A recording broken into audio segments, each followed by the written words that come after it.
Boa tarde a todos e todas.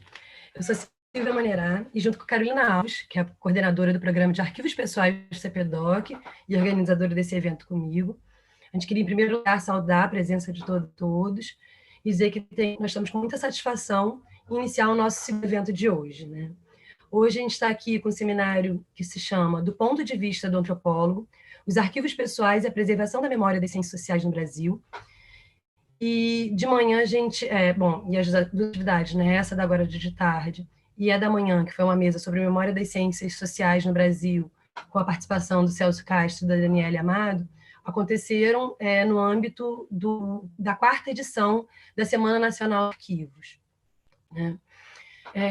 Na mesa da manhã, como eu falei um pouco, né, a gente falou da importância da guarda de arquivos documentais e de arquivos pessoais para a história das ciências sociais no Brasil. Agora, na parte da tarde, a gente vai discutir um pouco sobre memória, arquivo e história da antropologia no Brasil. Eu, como antropóloga, estou muito animada para essa discussão e eu queria, então, agradecer muito, né, a presença desses dois pesquisadores que estão aqui hoje para falar com a gente. A gente está com o Gustavo Rossi, que é mestre e doutor em Antropologia Social pela Unicamp. Ele foi pesquisador, pós-doutor no Departamento de Sociologia da USP e professor visitante no Departamento Spanish and Portuguese Language and Culture da Universidade de Princeton. Atualmente, ele é pesquisador PNPD da CAPES, no Departamento de Antropologia da Unicamp, e é autor de livros sobre Aldson Carneiro e Jorge Amado. A gente também está hoje aqui com o Cristiano Tambassia, que tem mestrado e doutorado em Antropologia Social pela Universidade Estadual de Campinas. Ele é atualmente professor do Departamento de Antropologia da mesma instituição.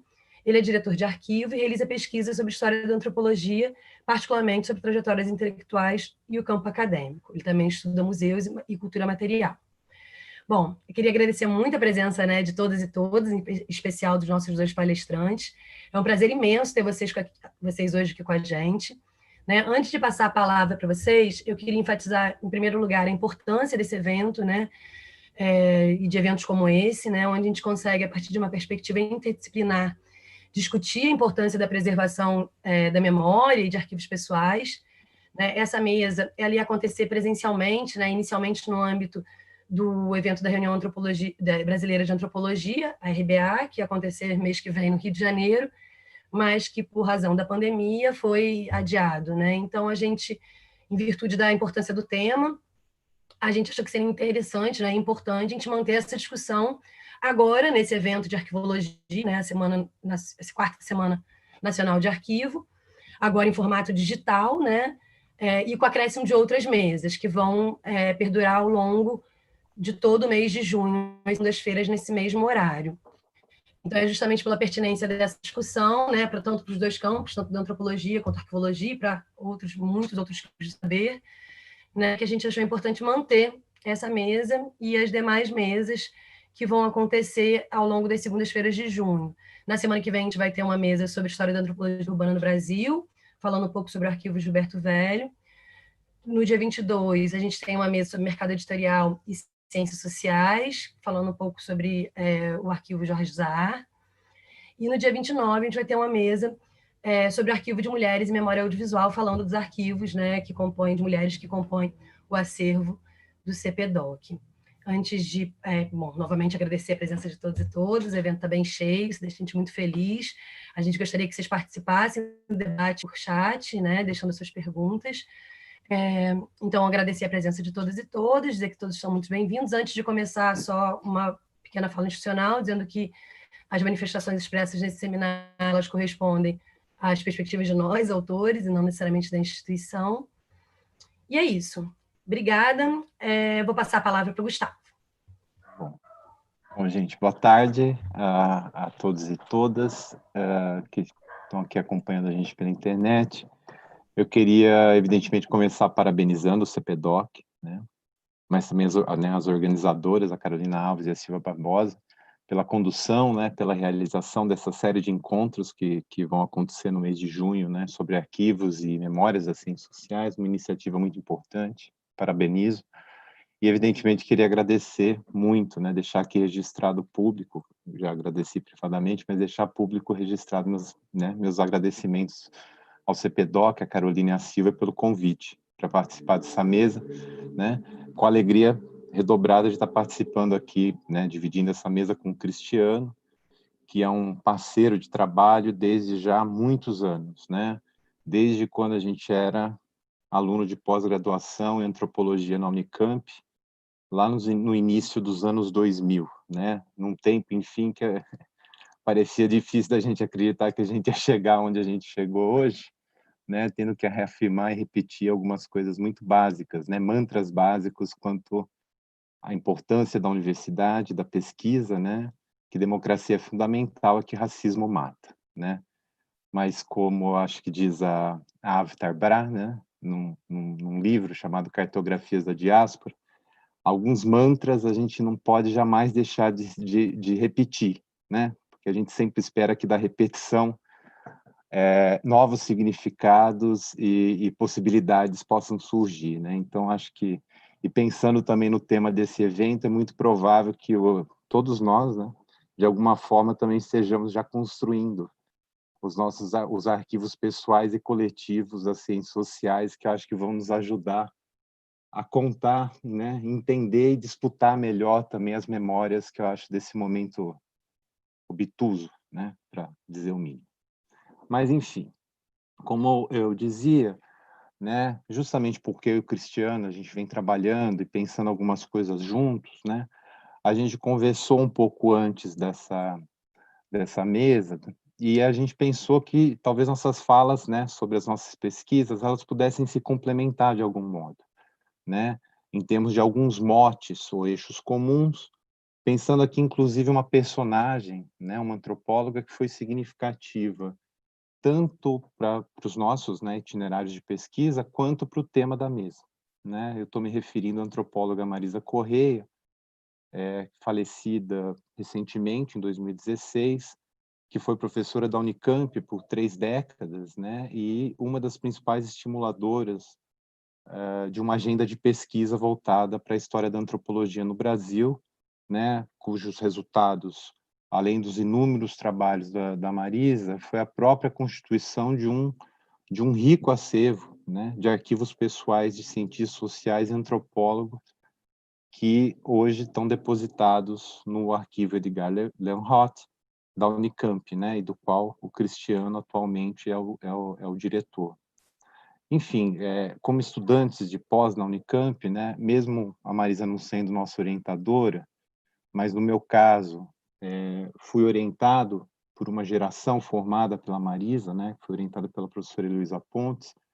A Marisa se transformou numa presença muito marcante, né, no modo como a gente, eu falo pelo Cristiano também, que eu sei, né, como a gente foi desenvolvendo nossa relação com a história da antropologia, né, as formas também da gente percorrer arquivos e personagens dessa história, e no meu caso também um papel muito significativo dela na própria escolha de um personagem que eu acabei de estudar, que foi o Edson Carneiro, né, que eu vou retornar adiante. Mas, enfim, seja como for, o Cristiano vai retornar, né, outras coisas nessa nossa fala, que a gente concebeu um pouco uma fala, como se fosse uma fala única em 2 atos, né, essa menção inicial ao trabalho da Marisa aqui, eu acho que serve já para a gente, né, seja para eu e o Cristiano um pouco estender e reafirmar uma certa homenagem ao trabalho dela como historiadora da antropologia, um trabalho sobre o qual eu e o Cristiano escrevemos já, né, e pensamos um pouquinho num artigo que a gente escreveu tempos atrás, que foi lançado no Cadernos Pagu, intitulado Side Tracks, Marisa Correia, História da Antropologia, seja porque a própria Marisa, né, ela foi responsável por produzir, uma massa espantosa de arquivos, né, nesse seu projeto de História da Antropologia, ela própria agora, né, se transformou num arquivo junto a esse arquivo que ela já ajudou a criar ali no AEL,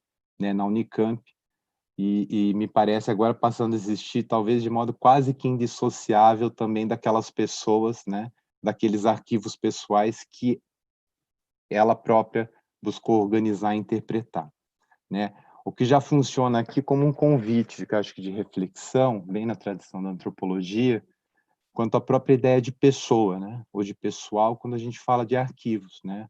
Seja porque um arquivo pessoal, ele é sempre um arquivo de muitas pessoas, né? Seja porque os arquivos pessoais de cientistas sociais parecem sempre ser também, né, e por extensão, muito um arquivo das pessoas que eles estudaram, né? Seja, enfim, porque quando a gente busca as pessoas nos arquivos, elas nunca estão autocontidas, né, apenas nos seus próprios arquivos, mas elas estão esparramadas, né, e constituída por muitos arquivos outros, né, e de outros, né? E eu falo isso porque eu acho que essas questões, que em maior ou menor medida, sempre interpelaram muito minhas pesquisas, né? Sempre fortemente calcado por uma certa obsessão biográfica que eu tenho, né, por assim dizer, mas nas quais, por diferentes razões, o arquivo pessoal, né, desses personagens que eu estudei em si mesmo, eles não chegaram a figurar como objetos de reflexão particularizada, né, em certo sentido, né, ou como objeto, ou o próprio objetivo mesmo das coisas que eu estava querendo dizer. E o que eu vou tentar fazer, então, é desenvolver um certo percurso aqui dessas pesquisas, mas de uma maneira um tanto frouxa, mesmo assim, muito pedestre, né? Sem voo teórico, abstrato, enfim, tentando ficar num certo tom aqui, né, um pouco da proposta dessa conversa, mais informal, e, ao mesmo tempo, abordar um pouco como as maneiras como eu fui mobilizando e pensando certos arquivos, né, para contar algumas histórias, né? Histórias que, a despeito dos personagens, né, e de cenários diversos, grosso modo, tem, né, e vem encontrando na questão racial é um dos meus interesses mais centrais, assim, persistentes, né? Uma primeira coisa que eu acho que é interessante de comentar e que veio um pouco na nossa conversa aqui com o Cristiano antes da gente pensar nossas falas, a gente teve impressão muito semelhante, né? Quando a gente começou lá, né, fazer o mestrado em 2002, né, em antropologia, eu lembro que a ideia de arquivo, de pesquisa em arquivo, né, eu confesso, ela foi alguma coisa que eu comecei a fazer, mas assim, sem me ocorrer como algo que demandava uma reflexão teórica mais específica, assim, né, nessa chave de uma reflexão etnográfica sobre os arquivos ou algo do tipo. Muito pelo contrário, né? Parecia quase que foi um desdobramento um tanto lógico e natural, e talvez por isso mesmo, na época, um tanto tosco, né? Das formas como eu estava buscando problematizar e construir uma série de questões sobre um escritor, né? Que era, no caso, Jorge Amado, um tema que era as relações raciais, né? Nos chamados romances proletários do Jorge Amado, e um período que era a década de 30, né? Então, assim, ou seja, eu estava articuladamente esses romances proletários escritos pelo Jorge Amado naquela década, eu comecei a me influenciar no arquivo no Edgar Lenholt, né, no AEL, na busca de materiais que pudessem me dizer algo, tanto sobre a recepção crítica desses romances, né, do Jorge Amado, quanto de possíveis ensaios, resenhas, textos literários, políticos, né, do próprio Jorge Amado, ou a respeito dele e da obra dele, produzidos nos principais periódicos culturais brasileiros do período, né? E isso sem mencionar uma massa de textos absurda de natureza autobiográfica, biográfica, né, que foi produzida pelo próprio Jorge Amado e a respeito do Jorge Amado, né, cuja consagração assim meio que me enredava, né, me colocava, me sugava, vamos dizer assim, né, de um personagem que me parecia assim cheio de saturações, né, de excesso, por assim, né, dizer, né, e excessos um tanto enlouquecedores, assim, né, era excessos de estudo, excessos de história, excesso de crítica, excesso de fonte, excesso de elogios, excesso de ataques, né, enfim, um excesso de força, né, desse personagem, né, muito forte simbolicamente, né, do próprio Jorge Amado, um excesso de força dele na fabricação das próprias imagens de si e das interpretações a respeito da obra dele, né, que, digamos assim,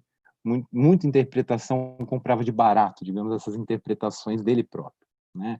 Então, um pouco diante desse excesso, eu inclusive acabei até desistindo de ir atrás propriamente do arquivo pessoal dele, que já era muita coisa, sobretudo para um mestrado, né, lá na Fundação Casa de Jorge Amado, e fui me valendo justamente dos arquivos né, ali no AEL, desses periódicos literários e culturais da década de 30, que eu fui me tocando, que curiosamente, né, para tentar fazer alguma coisa, que curiosamente, a despeito de muita coisa que existia sobre ele, né, seja na literatura, nas ciências sociais, na verdade era muito pouco, percebi que era muito pouco feito, né, ou que era considerado um pouco no grosso das interpretações que eu estava lendo, né, estava tomando contato para fazer o trabalho.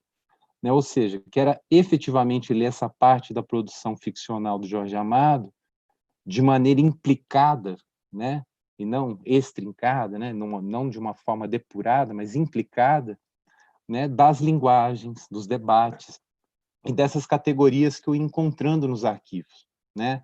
Um tipo de leitura que, ao implicar minha análise e reimplicar essa parcela da obra do Jorge Amado, né, com aquelas categorias e os debates dos periódicos, me permitiu, acho, uma interpretação um pouco mais compreensiva do que eram os próprios projetos do Jorge Amado naquele momento, que era um só tempo estético e político, e que o próprio Jorge Amado se impôs naquele momento e impuseram a ele, de alguma maneira, em torno da pretensão dele de ser, como eles chamavam, um romancista proletário, um autor de romance proletário, que surgiu, né, essa ideia de romance proletário justamente como uma categoria de entendimento, que era a organizadora das lógicas de sentido que deram conta das representações do Jorge Amado no campo intelectual da década de 30, mas que em geral era um pouco limada, não era discutida muito seriamente. Né? Ou seja, era um tipo de romance que era bem afinado, né? O Jorge Amado como intelectual comunista, e no qual ele ia experimentando, digamos assim, pesquisando soluções estéticas para construir formalmente, né, literariamente, a ideia de multidões, né, personagens coletivos, e que foi se mostrando decisivo, né, eu penso e ainda acredito naquilo que eu estava desenvolvendo lá naquele trabalho, né, que foi decisivo para que o Jorge Amado passasse a buscar na antropologia, né, na etnografia e nos personagens afro-brasileiros, algumas daquelas que passaram a ser suas matérias-primas mais expressivas, para falar então de uma figura que lhe parecia a encarnação desse oprimido por excelência, né, do oprimido por excelência no Brasil, que era o negro proletário, né, ou os personagens proletarizados e enegrecidos, né. E essa parte do arquivo foi importante porque usualmente essa temática racial e afro-brasileira, né, acho que a presença desse tema na obra de Jorge Amado, ela sempre me pareceu muito pouco problematizada, né, e quase que muito associada, quase como se fosse um desdobramento meio que natural, decorrente do fato dele ser baiano, né, da baianidade dele, ou quase como um efeito reflexo, meio que mecânico e incontornável, porque a década de 30 esse tema estava em voga, né, estava sendo muito discutido, sobretudo na chave da identidade nacional. Quer dizer, o arquivo evitava também um pouco essa espécie de construção mecânica de uma espécie de grande contexto abstrato, né, no qual a gente às vezes quer inserir né? Enfim, quer dizer, de modo que eu acho que buscar o Jorge Amado, né, não apenas na obra ficcional ou simplesmente querer inserir ele, né, num contexto por demais generalista, né, mas nesses debates, os arquivos, amava e permitiu não só uma certa historização, né, dessa parcela dos romances dele, né, que é Suor, Jubiabá, Mar Morto, Capitães de Areia e alguns outros, mas também, daí eu acho que a gente também pode pensar uma certa ideia de aproximação, né, próximo de uma ideia de uma certa etnografia de arquivos, que eu acho que eu gosto um pouco dessa ideia da etnografia, acho que o Ingold fala disso, enfim, mas quer dizer, a etnografia como implicação das nossas linguagens de análise pelas linguagens operadas, nesse caso aqui, pelos meus nativos, digamos assim, né, que era o próprio Jorge Amado e os pares naquele momento que eu estava um pouco cartografando, né, por meio dos arquivos na década de 30 e que organizavam, né, muito dessas fontes, né? Ou seja, ajudava, por exemplo, a ler o romance dele de modo mais atinado, das muitas formas, como de direta, mais indireta, como o Jorge Amado estava atuando de modo articulado com os estudiosos do campo afro-brasileiro, né? E aqui já tem uma chave de como vou chegar no Edson Carneiro lá na frente, né? Mas também ajudava a não reproduzir na análise algumas separações ou oposições, por exemplo, entre literatura, arte e política, ou entre estética e ideologia, que são dimensões que depois, historicamente, acabariam sendo, né, relativamente purificadas, como se fossem campos autônomos, né? Que naquela época também não era um pouco assim. E o próprio Jorge Amado fez isso, por isso que é difícil sair da malha de um autor muito consagrado, né? Que ele mesmo fez esse tipo de separação depois, incansavelmente ao longo da vida dele, né? Seja para rebaixar os romances proletários dele, né? Como se fossem coisas menores da obra dele, ou pouco literárias, mas também entre os próprios intérpretes que tentaram, por meio dessa separação, seja detratar, né?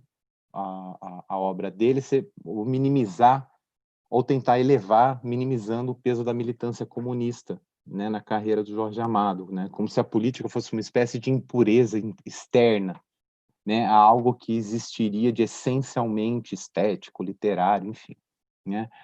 Eu acho que, enfim, seja como for, eu acho que foi justamente um pouco essa estratégia de buscar esse Jorge Amado, né, não só na obra, mas também naqueles textos e nas intervenções que foi sendo lançada, né, mas que ficou restrita aos arquivos, que eu acho que eu consegui achar alguma brecha, digamos assim, alguma abertura para falar alguma coisa um pouquinho autoral sobre um escritor, né, que é o Jorge Amado, um tema, raça, e um período, que é a década de 30, que seja, se você pegar em conjunto ou isoladamente, enfim, já tinham sido exaustivamente estudados de diferentes maneiras, né. E aqui que é um problema de ordem bastante diferente em certo sentido, quase invertido aos problemas que eu ia enfrentar com um outro personagem que eu acabei indo estudar, né, a partir do doutorado em estudo, que também é um baiano, né, um amigo de juventude do Jorge Amado, nascido no mesmo ano que o Jorge Amado, né, em 1912, em Salvador, e que também se dedicou à temática racial e afro-brasileira, que é o jornalista, etnógrafo e o folclorista Edson Carneiro, né. O Edson Carneiro foi um personagem que acabou me fisgando, é, justamente pelas muitas formas como, ao invés desses excessos amadianos, né, dessa saturação, ele parecia me lançar num universo outro, né, de densidade muito rarefeita, né, demasiadas ausências, silêncios, carências, lacunas, né, ou seja, carência de estudo a respeito dele, ausência de menção a ele nas muitas historiografias até então das ciências sociais, da antropologia, obras muitas vezes de tiragem pequena, de acesso difícil, né? A quase ausência de memória ao registro autobiográfico, né? E como depois, né, ao longo da pesquisa eu vim descobrir mais tarde, um arquivo pessoal muito fraturado, muito lacunar, né? E lógico assim, não me entendam mal, quer dizer, eu não estou aqui querendo dizer com isso que existem arquivos que seriam completos, né, ou totais, né? Não é essa sobre qualquer evento, coisa, pessoa, enfim, né? O contrário, né? Lembra que uma expressão do Derrida, né?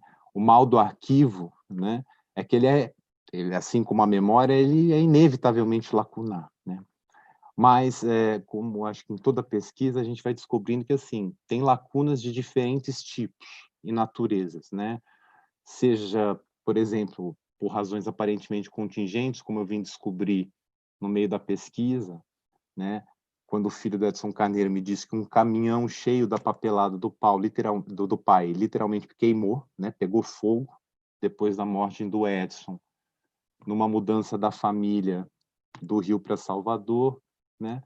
Para o meu desespero, seja por questões associadas, que eu acho também à própria dinâmica, aos efeitos de consagração intelectual institucional, né? Que eu acho que não só muitas vezes, mas quase sempre são decisivas para as possibilidades e as formas de preservação dos arquivos pessoais dos intelectuais e cientistas sociais, né? Ou, em outras palavras, quer dizer, os arquivos pessoais, as biografias desses arquivos, suas disposições, né? As formas de organização, né, as concentrações ou as dispersões dos arquivos, enfim, quer dizer, menos do que meros fatos, né, do que a gente simplesmente contesta, eles já são eles próprios, assim, parte fundamental do problema das nossas pesquisas, né, sobre os cientistas sociais e as carreiras a quais esses arquivos se referem. Mas no caso do Edson, acho que a questão não era propriamente a ausência de um arquivo pessoal, porque afinal ele existia e existe, né, continua a existir aí no Rio de Janeiro, né, no museu que inclusive leva o nome dele, né, o Museu do Folclore Edson Carneiro, no Catete.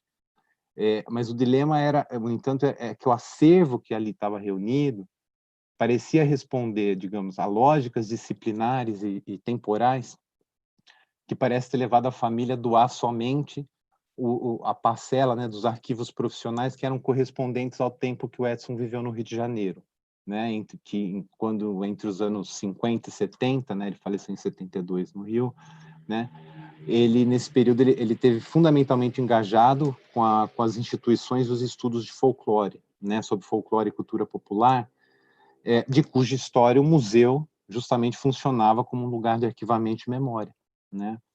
Mas ali aparentemente restou muito pouco dos períodos que mais foram me intrigando e que remetiam a questões e aos períodos da vida e da carreira do Edson Carneiro anteriores ao Rio, né?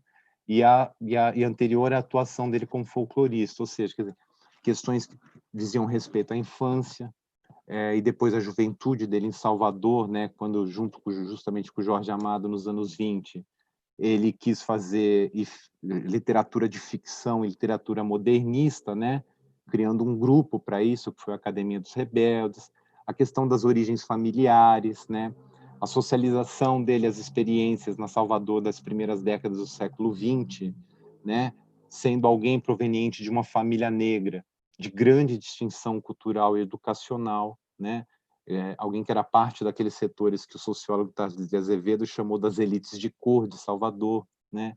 O engajamento dele como intelectual comunista, a formação dele como estudioso dos candomblés na Bahia, entre os anos 20 e 30, ou mesmo, né, uma coisa que sempre também me intrigou e que eu tento sempre abordar um pouco na trajetória social e na carreira do Edson, que é esses possíveis nexos de sentido entre as experiências de racialização do Edson Carneiro, né, os territórios da negritude, da branquitude baianas, essas relações, bem como as possíveis retraduções dessas experiências racializadas nas próprias reflexões do Edson como intérprete das relações raciais no Brasil. Quer dizer, enfim, toda essa série de questões que eram um pouco ficavam me martelando, né? A princípio, eu acho que por uma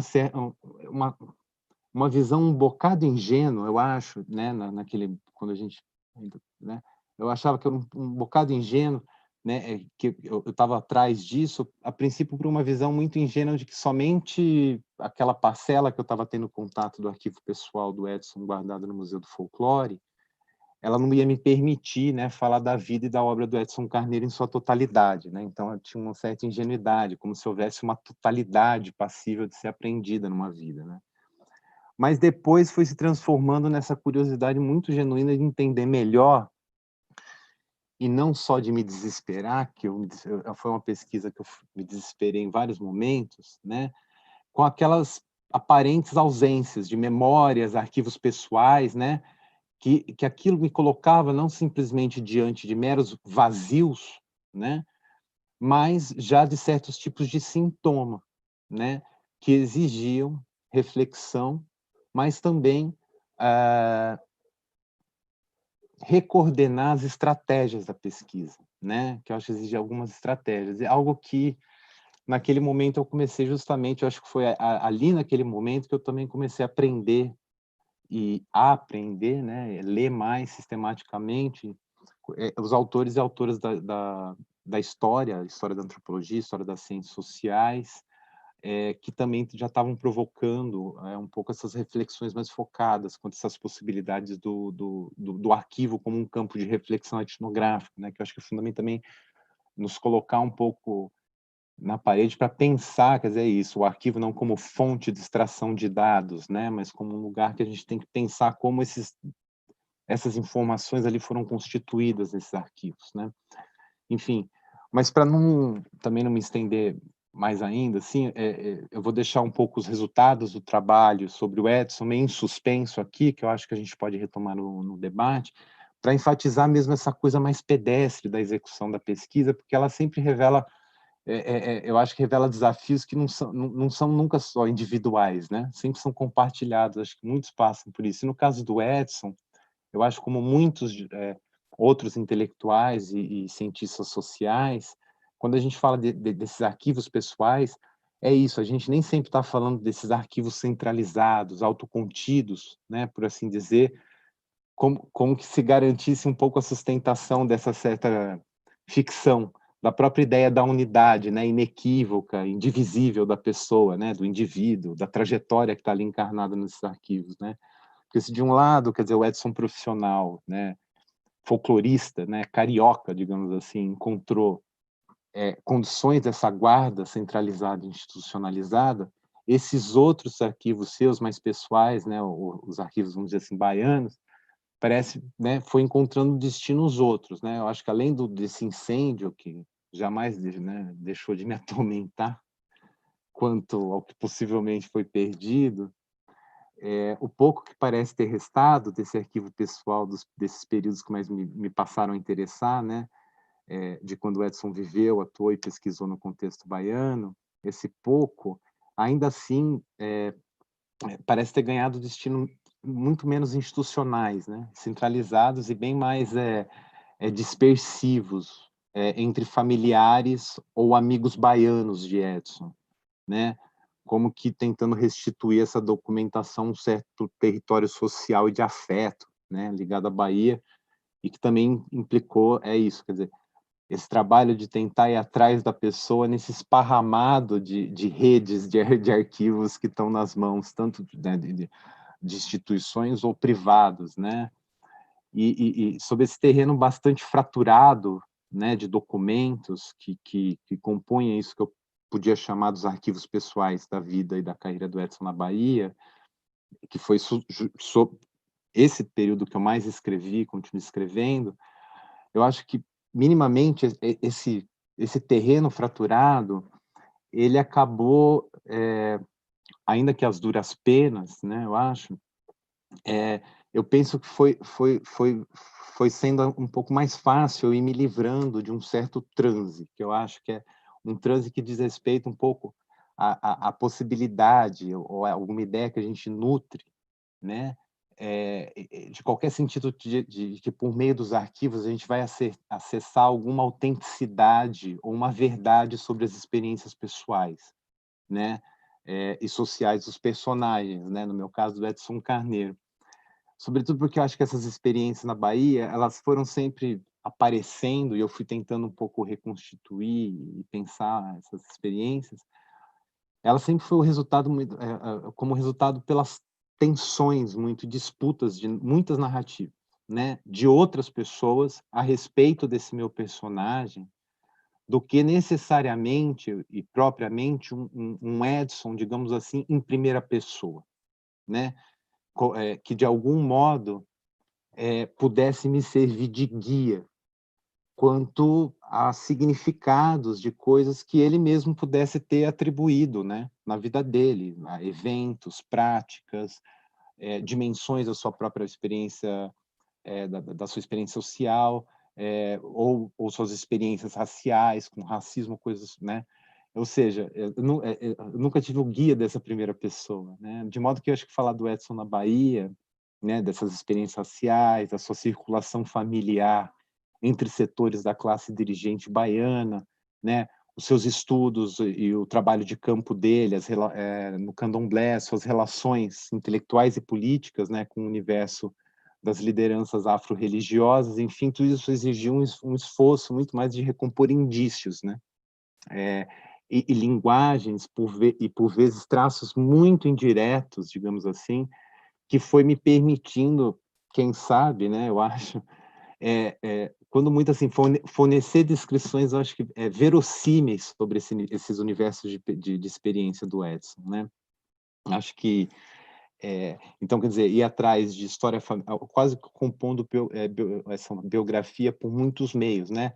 Tentando chegar a ele já que eu não tenho ele falando, eu tenho que chegar pela família, tenho que chegar por algum estudante da faculdade de Direito que não menciona ele, mas que escreveu uma memória, e eu sei que essa pessoa estudou no mesmo período que o Edson Carneiro naquela faculdade. Então, é um pouco esse trabalho de né, que você vai pegando sempre esse personagem fraturado, sempre aparecendo de maneira parcial num certo espelho dos outros, digamos, né, que foi possível um pouco fazer. E acredito que eu mesmo fui, nesse processo, compondo, recompondo e recosturando muito desse arquivo pessoal, evidentemente, né? Mas, enfim, acho que eu já, talvez já estou falando demais, e eu acho que, talvez, não sei se tudo, ou talvez muitas coisas talvez estão um pouco obscuras aqui, mas eu acho, e eu posso depois tentar explicitar melhor nas eventuais perguntas do debate, né, depois a fala do Cris, que vai falar também sobre a pesquisa dele, acho que a gente tem uma certa ressonância de questões, e mais que ele também vai retomar de modo um pouco mais qualificado essa personagem que eu comecei anunciando na minha fala, né, a antropóloga Marisa Corrêa, cujas marcas assim do diálogo, né, e do trabalho dela, do meu diálogo e também com o trabalho dela, diz muito um pouco sobre esse meu percurso aqui que eu acabei de tentar esboçar para vocês, e desses modos como eu fui vasculhando arquivos, assim, os arquivos pessoais e a história das ciências sociais, quer dizer, algumas dessas talvez mais evidente, que eu acho que eu diria a marca desse diálogo, é a minha fundamental, é isso, como eu disse no começo, minha fundamental obsessão biográfica. Eu tenho obsessões por biografias, autobiografias e memórias. Eu acho que é sempre onde eu busco um repertório de pesquisa muito forte, né? A possibilidade de ver essa história da antropologia ou das ciências sociais em registro articulado a personagens ou campos de atuação não propriamente reconhecidos enquanto tal, né? Ou seja, como antropólogos ou como antropologia, no sentido que a gente concebe hoje, que eu acho que foi uma discussão que a Marisa marcou bastante, e acho que foi o caso que eu tentei fazer com o Jorge Amado, ou mesmo tentar problematizar uma certa preferência que eu gosto de tentar aprender essa história pelo viés desses autores que durante algum tempo, né, foram passíveis também de esquecimentos ou de serem concebidos como menores no âmbito de certas narrativas sobre a história da antropologia e das ciências sociais, como eu acredito que de algum modo foi o Edson Carneiro, quer dizer, menor aqui não é um valor absoluto, né? É a maneira como certos autores, enfim, na maneira como é contada a história, quer dizer, são canonizados ou não e são usados como figuras centralizadas para contar algumas histórias, enquanto outros não, né? Isso aqui quer dizer, a ideia de menor já é um problema da pesquisa, não é um valor absoluto sobre esse autor, não tem nada de menor. Mas enfim, acho que eu já falei demais. Muito obrigado a todos. Nossa, Gustavo, foi muito bom ouvir você, muito obrigada mesmo. Sobre as perguntas, eu falei chat, eu falei errado. É Q&A, faz as perguntas e a gente vai, ao final da apresentação do Cristiano, comentar, né? Vou passar a pergunta para os participantes. Esse é um formato de Zoom um pouco diferente, né? Quem estava na parte da manhã, principalmente, estranhou um pouco, porque aqui aparece só a gente, não aparece todo mundo que está presente. É porque o evento tem mais de 100 pessoas, né? Então a gente precisou já sabíamos que tinha muitos inscritos, a gente precisava de um Zoom, né, da DICOM, institucional, do Departamento de Comunicação, que abrange um número maior de pessoas. Então o formato é um pouco diferente, mas a gente vai, para quem estava de manhã, a gente vai continuar trabalhando na mesma linha. Então eu vou passar a palavra para o Cristiano. Legal, muito obrigado, Silvia. Bom, boa tarde a todas e todos, né? É realmente um prazer enorme participar desse seminário sobre antropologia, arquivos pessoais. Na verdade, é a minha primeira participação num webinário nesse formato todo online. Enfim, é muito bacana realmente que a gente ainda pode fazer bons debates. Eu queria, antes de começar falando um pouquinho aqui sobre esse percurso de pesquisa, a fala em dois atos que o Gustavo estava fazendo menção, também agradecer muito o convite da Carolina e da Silvia, bem como de todo mundo, né, que contribuiu para que esse ciclo de seminário pudesse acontecer, a Luciana, a Patrícia, a Beatriz, a Letícia, bem como para falar um pouquinho, né, sobre antropologia e arquivos. Eu estava muito empolgado mesmo em fazer essa conversa, que iria acontecer presencialmente, né, logo depois da RBA, que era a ideia inicial, mas então poder finalmente conhecer o CPDOC. Não foi dessa vez, mas eu fico muito contente que a gente possa bater um papo, mesmo que virtualmente. E eu fico mais feliz ainda, né, de poder fazer, né, essa breve apresentação junto com o Gustavo, né, que é meu colega há muitos anos, com quem eu já fiz várias coisas bem legais. E uma delas, né, como o Gustavo mencionou, é poder pensar um pouco sobre a Marisa Correia, que foi professora de nós dois, né, e ajudou muito a definir boa parte, né, dos nossos interesses de pesquisa, que a gente resolveu contar um pouco para vocês hoje e, assim, falar um pouco sobre acervos pessoais e história da antropologia. Bom, incentivado pelo convite, né, da Carolina e da Silvia, de que a gente poderia fazer essa conversa um pouco mais informalmente, eu preparei, assim como o Gustavo, alguma coisa sobre o percurso da minha pesquisa, para então finalizar com algumas breves reflexões sobre a importância do trabalho da Marisa, além das nossas próprias formações, né?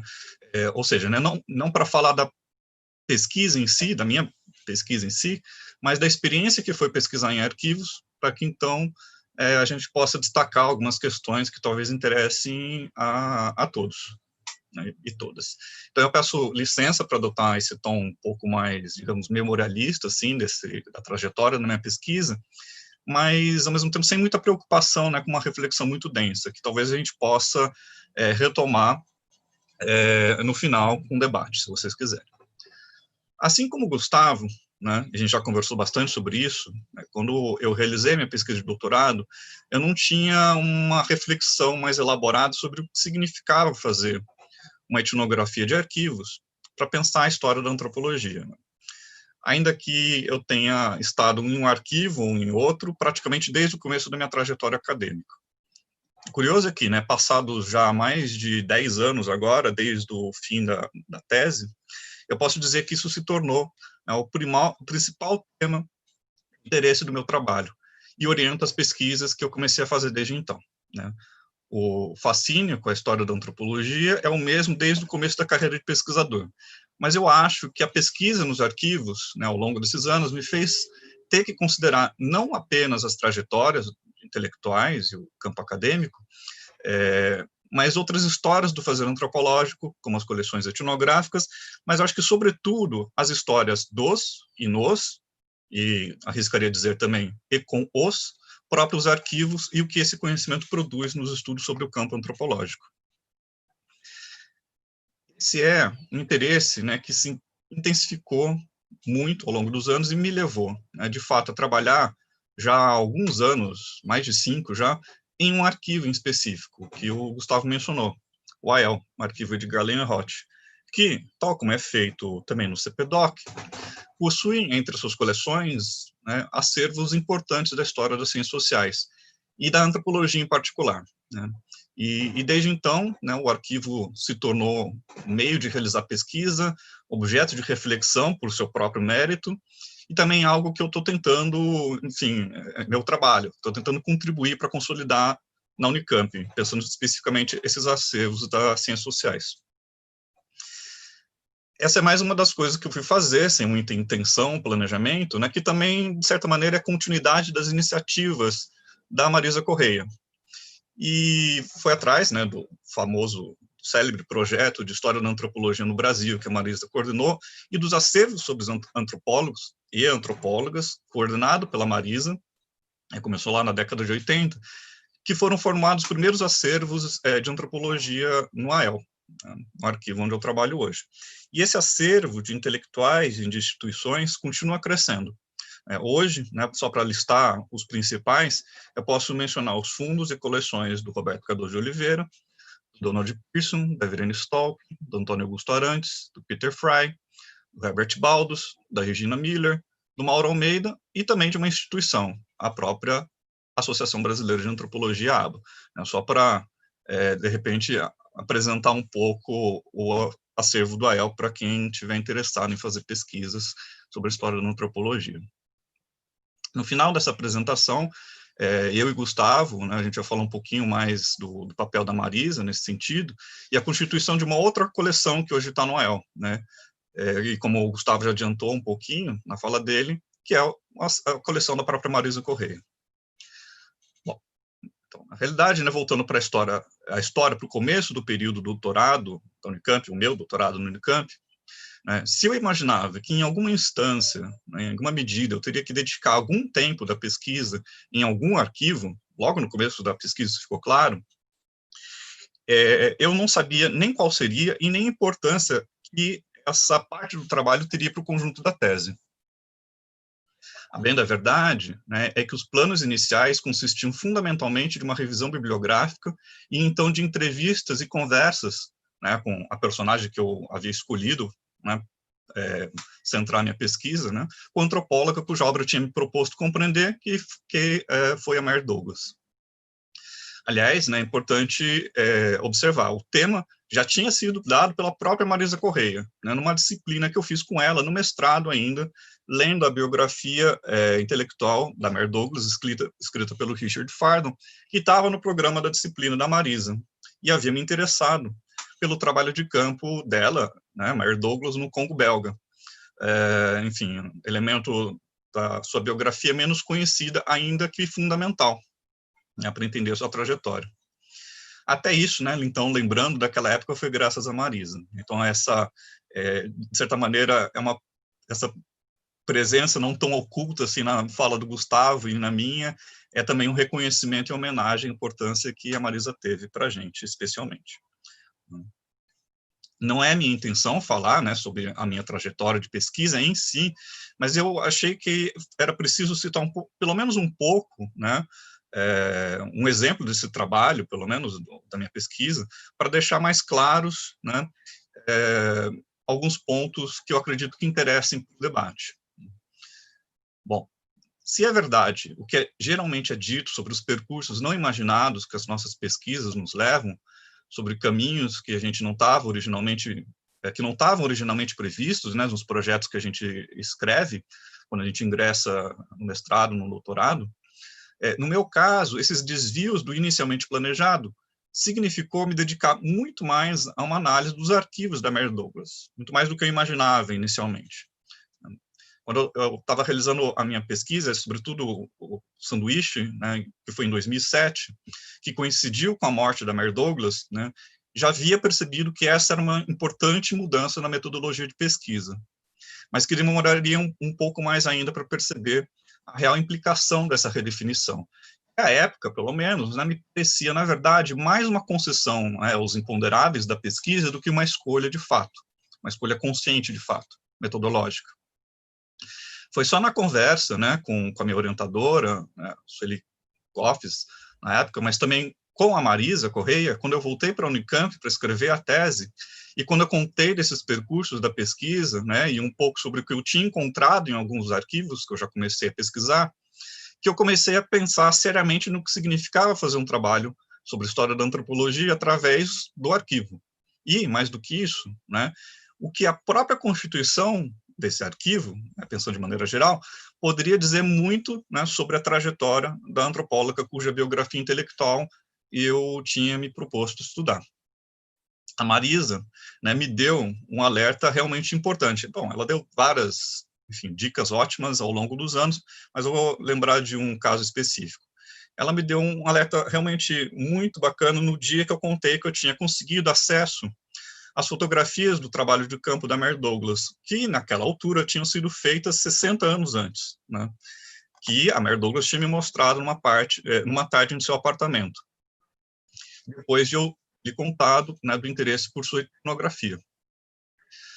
Falando sobre o que eu poderia procurar nas imagens, né, na verdade, para além das imagens, a Marisa me fez perceber que o rigor historiográfico era realmente importante, mas que, ao mesmo tempo, não fazia muito sentido, ou, enfim, não fazia sentido, na verdade, almejar encontrar no material de arquivo, por exemplo, aquelas fotografias, algo como, entre aspas, né, a história do que realmente aconteceu, ou algo semelhante.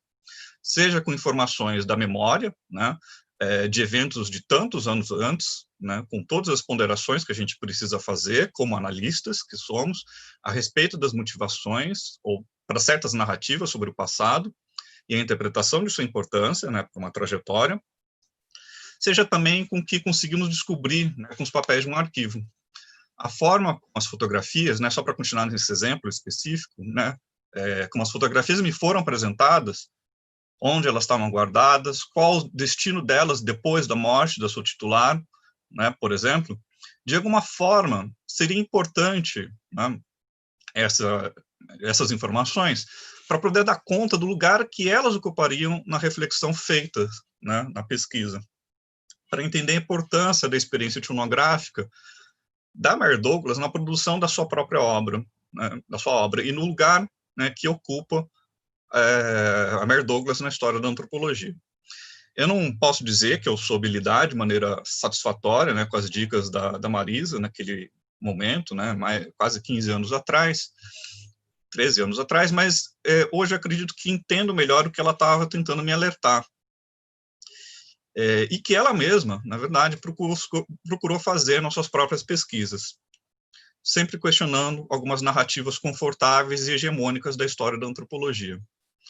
Seja, por exemplo, dando importância, né, para sujeitos poucos lembrados nessas histórias, seja procurando denunciar vieses não anunciados, né, da própria historiografia, né, ou da própria constituição da história. Por exemplo, sobre uma inflexão de gênero na sua produção, né, que a Marisa buscou contrapor com análise sobre antropólogas, ou como elas eram conhecidas, né, na história oficial da antropologia, em grande medida, e o que indicava seu lugar nessas histórias, né, como, entre aspas, mulheres de antropólogos. Eu comecei a perceber que questões aparentemente pouco importantes para a pesquisa deveriam ser consideradas, né, como algo central, como o fato de que as fotografias, só para continuar nesse exemplo, estavam num baú na sua sala, né, no apartamento dela, o fato delas terem ido, logo depois da sua morte, para um museu, e não para um arquivo, propriamente dito, em que a maior parte da documentação já havia sido doada, né? E até mesmo o fato de eu ser um brasileiro fazendo certas perguntas. Esses detalhes, entre aspas, significativos, faziam toda a diferença, né? Ou seja, né, o próprio percurso da análise era importante. E qualquer coisa que pudesse pensar sobre aquele material não seria simplesmente uma espécie de escavação para descobrir verdades, como a Marisa tinha me alertado para não fazer. A própria organização dos documentos que viraram um arquivo, né, o seu conjunto, né, da Mary Douglas, importa nesse sentido. Mesmo porque não há um único conjunto documental preservado em uma instituição. Parte considerável da documentação, né, que recupera o contexto do trabalho de campo da Mary Douglas no Congo belga, né, no final da década de 40 e no começo da década de 50, não estava na universidade na qual ela se aposentou, e onde ela trabalhou por muitos anos, né, que é o University College de Londres. Estava, na verdade, no arquivo do International African Institute, na London School of Economics, que financiou parte das suas viagens de campo e cujo periódico, né, o África, publicou muitos de seus trabalhos naquele momento. Uma parte realmente muito pequena, na verdade, da documentação da Mary Douglas estava na universidade na qual ela se formou, que foi Oxford, né?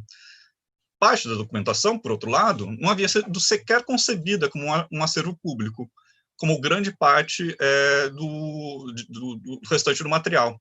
Essa documentação estava em sua posse quando do falecimento, no apartamento dela.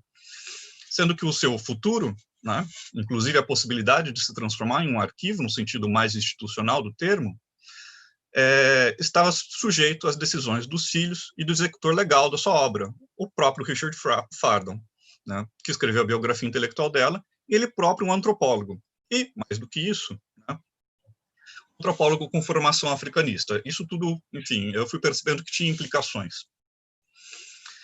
É também muito significativo, né, que a maior parte da documentação, que a gente pode considerar ser a espinha dorsal do arquivo Mary Douglas, entre aspas, que continha, por exemplo, os cadernos de campo, grande parte da correspondência e diversos manuscritos, né, das suas publicações, nem estava na Inglaterra.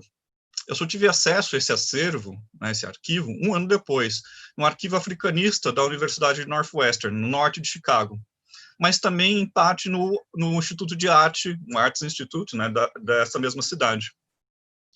O que explicaria o destino dessa documentação, começou a ficar claro para mim naquele momento, não estava somente vinculado, né, à natureza da documentação, mas em grande medida, né, atrelado às particularidades da trajetória da Mary Douglas, né, sendo que os próprios documentos pareciam acompanhar esse percurso, né. Vários elementos da trajetória ajudariam a situar a criação dos acervos, como o seu fracasso, né, enfim, admitido por ela mesma, em ingressar no campo africanista daquele período, como ela tentou até meados da década de 60, quando ela publicou por esse período, justamente, né. A instabilidade institucional, que só foi solucionada quando ela se mudou para os Estados Unidos, na década de 70, para lecionar ali, né, por vários anos, e a natureza um tanto quanto híbrida de algumas das suas produções, que indicavam em relação ao campo acadêmico. Por exemplo, aquele álbum de fotografias, o exemplo que eu dei, que eu vi numa tarde de março de 2007, no apartamento dela, e que alguns meses depois, após a morte da Mary Douglas, havia ido para o British Museum, né, e não para algum arquivo antropológico, de alguma instituição antropológica, digamos assim. As fotografias que a mostravam em campo e que foram tiradas, né, por um outro antropólogo inglês que realizava pesquisa na África naquele momento, William Fagg, e que eu tinha visto na sede do Royal Anthropological Institute, estavam também na reserva técnica do Instituto de Arte de Chicago, que mencionei agora há pouco, pegadas ali, nessas fotografias, por outros caminhos que diziam respeito agora às singularidades da trajetória do William Fagg, que, a despeito da sua formação e dos seus interesses acadêmicos em antropologia, era ele próprio um funcionário de museu, e tinha por ambição ser reconhecido como tal, ou seja, em outro campo, o que hoje a gente reconheceria como história da arte não ocidental, né? Naquele momento, enfim, ainda como arte primitiva, era coisa. As fotografias que o William Fagg produziu em campo, inclusive da própria Mary Douglas no campo dela, né, sem mencionar as coleções etnográficas que ele formou, né, se tornaram um arquivo para minha pesquisa sobre a Mary Douglas, em grande parte por conta dos meus interesses, mas faziam parte, na verdade, de um outro tipo de acervo, né, digamos, de outra ordem, que inclusive é objeto de exposição e apreciação estética, e não sendo, em primeira medida, documentação de pesquisa, tal como a consideramos, pelo menos de um ponto de vista enquanto antropólogos. Isso explicaria o destino das fotografias da própria Mary Douglas, né, a despeito, ou talvez em função, da estreita relação que o Museu Britânico teve, né, na sua história com a antropologia, né. O próprio William Fagg foi curador, né, como eu estava falando, do museu na década de 50. Quando eu fiz a pesquisa seguinte, né, para dar uma pausa na pesquisa da Mary Douglas, a qual, na verdade, eu estou finalizando só agora, essa reflexão sobre a relação entre os arquivos e seus titulares foi ainda mais aprofundada. Então, eu me propus investigar a trajetória de um antropólogo de origem alemã, mas que se naturalizou brasileiro, Kurt Nimandaju, né, e mais especificamente sobre o colecionismo que o Nimandaju praticou durante a maior parte da sua carreira, e as razões para as fragilidades institucionais que ele experienciou durante toda a sua vida. Se, né, com a Mary Douglas, o assombro, digamos assim, com as narrativas reivindicadas de uma marginalidade sofrida me faziam interessado nesse descompasso entre experiência, né, e a centralidade, bem como o prestígio que ela gozava na história da antropologia, explicado em parte pelas estruturas de consagração científica, né, eu me surpreendi muito quando eu fiquei sabendo, né, ainda mais pelo fato de a gente conhecer tanto o trabalho da Mary Douglas, dela se considerar, na verdade, uma pessoa que foi marginalizada na Academia Britânica. Mas esse foi o caso, de fato. Por outro lado, no caso do Nimandaju, era a própria trajetória errática dele que figurava como chave de compreensão da sua obra e o lugar na história da antropologia.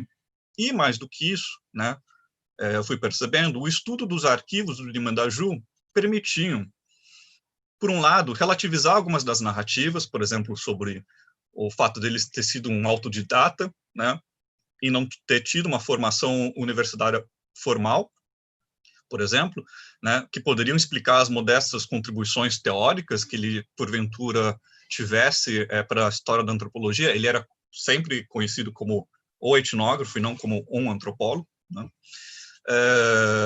E, por outro lado, ver materializada a própria falta de uma estabilidade institucional, né, e financeira, que sempre são lembrados quando o seu nome é mencionado, tudo isso eu poderia repensar nessa pesquisa nos arquivos, mas também pensando sobre a própria constituição desses arquivos.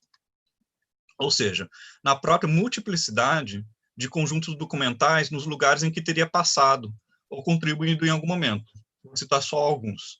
No Museu de Astronomia e Ciências Afins, o MAST, aí no Rio de Janeiro, que guarda o acervo da coleção do Conselho de Fiscalização das Expedições Artísticas e Científicas no Brasil, ao qual Nimue Daju, né, respondia para conseguir permissão de realizar etnografia, sobretudo durante o Estado Novo, né, não só Nimue Daju, mas, enfim, Levi-Strauss, Charles Bagley, Ruth Landis, enfim, antropólogos, sobretudo antropólogos estrangeiros ou de origem estrangeira que faziam pesquisa no Brasil na década de 30 e década de 40, né, mas também no Museu Paraense Emílio Guild, em Belém, a cidade onde o Nimue Daju morou e onde ele tanto colaborou com esse museu.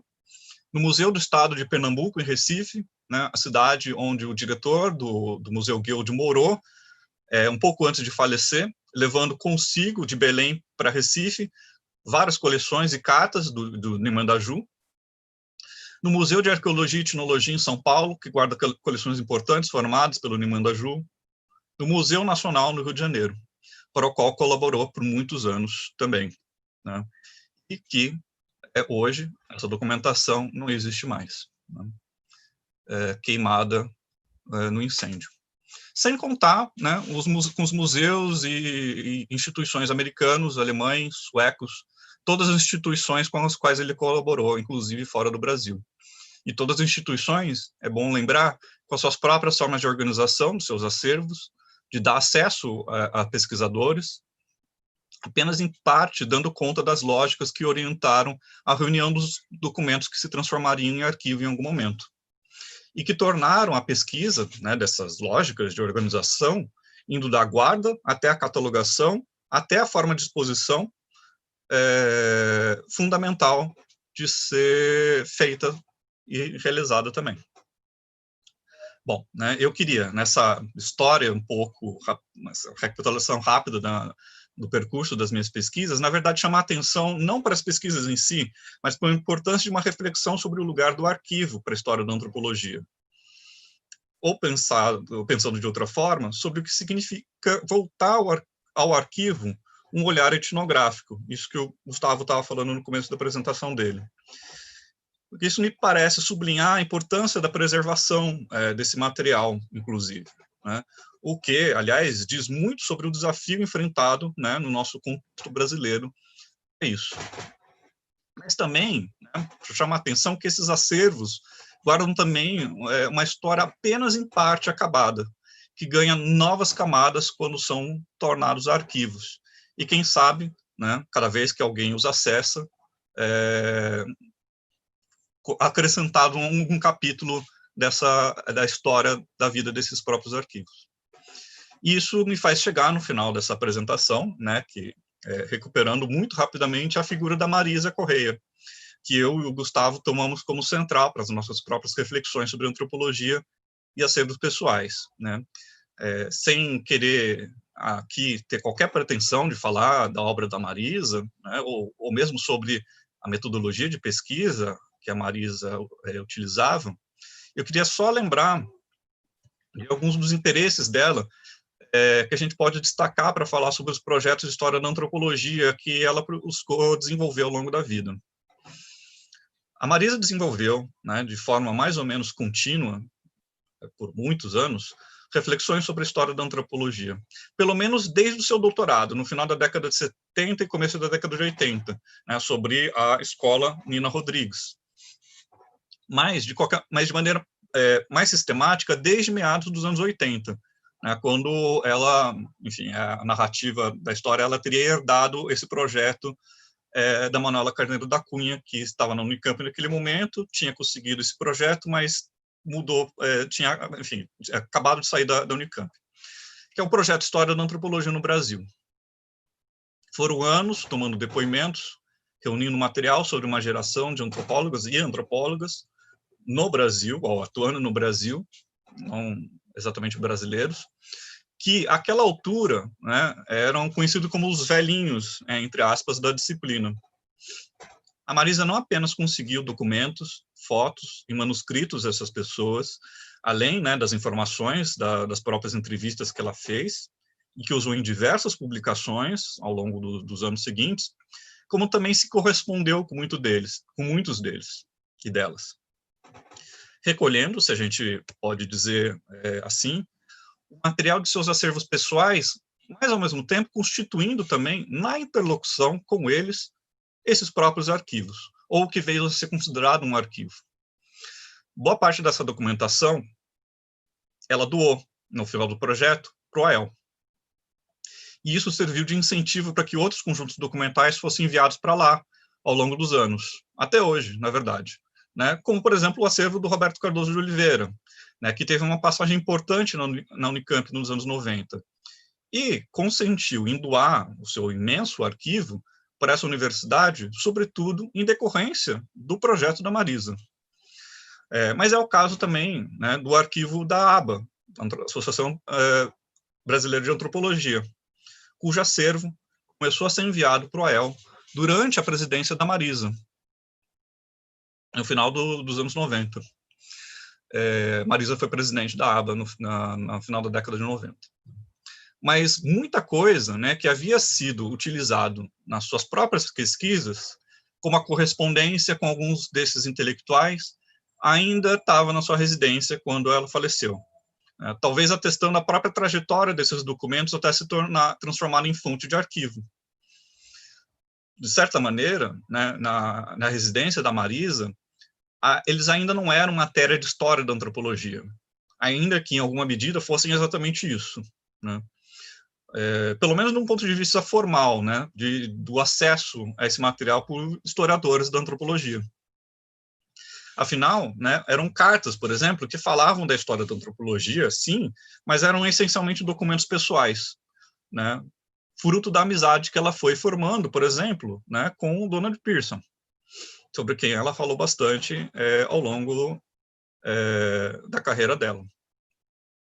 Documentos ainda relativamente, entre aspas, jovens, né, ou documentos da própria Marisa, em certo sentido, né, ainda que, né, fossem também aqueles que já se convinha chamar de parte da história da antropologia, tinham esse destino um tanto quanto ainda incerto após o falecimento da Marisa. Isso ainda não era, entre aspas, material de arquivo, por exemplo, para o AEL. Aliás, né, importante, é interessante pensar sobre o que a gente considera justamente material de arquivo, né? No AEL a gente tem acervos que nunca foram pensados como possíveis arquivos, talvez eu chutaria dizer que a grande maioria dos acervos do AEL tem essa característica, mas a gente também tem acervos que parecem já terem sido criados e organizados com uma lógica arquivística, como parece ser em muitos momentos o acervo do próprio Roberto Cardoso de Oliveira, né?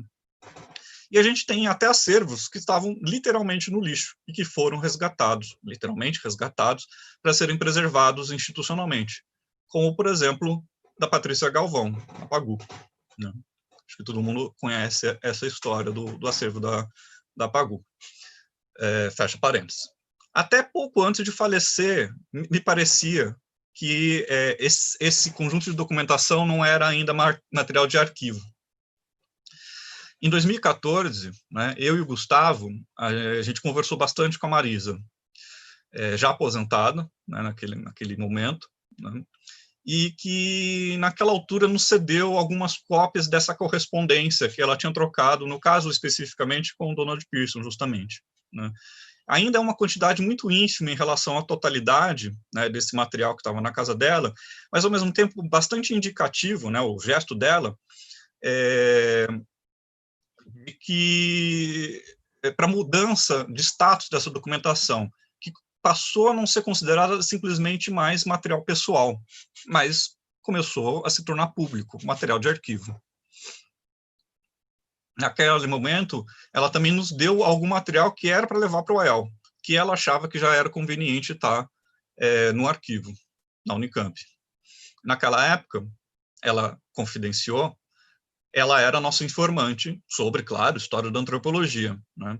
E se ela sempre acompanhou, né, com muito interesse as nossas pesquisas, né, agora, né, parecia, ela não fazia isso como professora, ou melhor, né, como ela mesmo nos disse em um certo momento, né, naquela época, ela se passou a se considerar naquela época nossa assistente de pesquisa. Infelizmente, essa conversa foi interrompida muito em breve. Mas a história não terminou aí. Em 2016, né, a Marisa faleceu, e por 3 anos, parte desse acervo da história da antropologia, que ela reuniu e que ainda não havia doado para a Unicamp, acabou por se transformar também, em grande medida, no seu próprio acervo, né, ou se confundindo com esse acervo, permanecendo não institucionalizado até recentemente. Esse acervo, ela, entre aspas, recolheu, se somou ao que foi produzido sobre ele, junto com muitas outras coisas mais que cada pessoa faz, né, e junta durante a vida, e que não necessariamente tem a ver com aquele grande tema de interesse da sua carreira, no caso, história da antropologia, mas que parecia se agregar como uma espécie de um imã a todos os outros papeizinhos e anotações reunidos ao redor dessa noção de uma pessoa que os conectava, né? Recuperando um pouco a imagem que o Gustavo estava falando na apresentação dele. Que, de certa maneira, a gente pensa constituir, né? E, olhando pelo menos retrospectivamente, ser constituída por tudo isso, né? A pessoa que formou esse acervo. Eram importantes pistas, né? E a Marisa adorava essa metáfora detetivesca na história da antropologia, pistas para entender a pessoa, né, no caso a Marisa, em certo sentido. No caso dos manuscritos, dos textos que ela escreveu, das cartas que ela enviou e que ela recebeu, e que foram acrescentados àquele universo gigantesco de papel e de livros no seu apartamento, que eram ferramentas do seu ofício intelectual e exemplos da sua formação como, enfim, essenciais para a sua formação como antropóloga, reunidos no seu apartamento e também na sua sala na Unicamp, diga-se passagem, né? Sobre uma lógica, nessa separação, também é significativa, que poderia explicar essa divisão do que era mais pessoal e do que era mais institucional na sua vida. E que formaram um conjunto arquivístico especial, né? O acervo da Marisa Correia. E, em certa maneira, em certa medida, é como se a própria Marisa, os seus papéis, né, tivessem também virado história da antropologia. Isso não era apenas algo sobre o que ela pesquisava mais. Depois de 3 anos do falecimento dela, ou seja, no ano passado, agora, há pouco tempo, eu e o Gustavo, mais a Adriana Psitelli, a Yara Belelli e a Luciana Camargo Bueno, né, do PAGU, Núcleo de Estudo de Gênero, também na Unicamp, que a Marisa ajudou a fundar, fomos no apartamento da Marisa e do Plínio, né, o marido da Marisa, que também foi professor da Unicamp, falecido alguns meses antes da Marisa, aliás, né, onde a gente esteve em 2014 para conversar sobre a história da antropologia e várias outras coisas. O Rodrigo, né, o filho único da Marisa e do Plínio, tinha decidido, né, depois de 3 anos do falecimento dos pais, que era o momento de doar todo aquele material, reunido ao longo das décadas. Ele próprio fazendo isso no seu próprio tempo, o de luto, né? Agregando esse tempo, né, a essa história e ao tempo daquele acervo particular. No ano passado, a gente carregou caixas e caixas do acervo da Marisa, que a gente levou para a Unicamp. Né, os livros, por desejo da Marisa, foram para a biblioteca do PAGU, e a documentação, como ela também tinha instruído ainda em vida, foram para o OEL.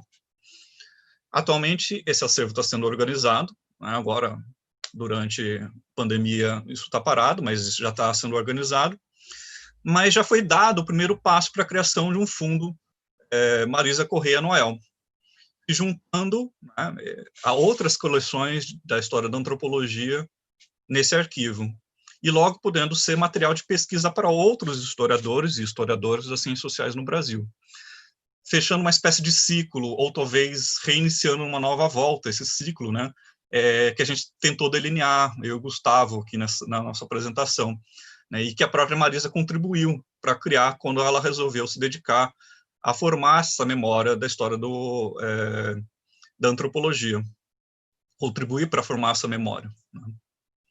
Enfim, já falei bastante, de repente a gente pode retomar algumas dessas questões no debate, e, enfim, agradeço a todo mundo pela atenção.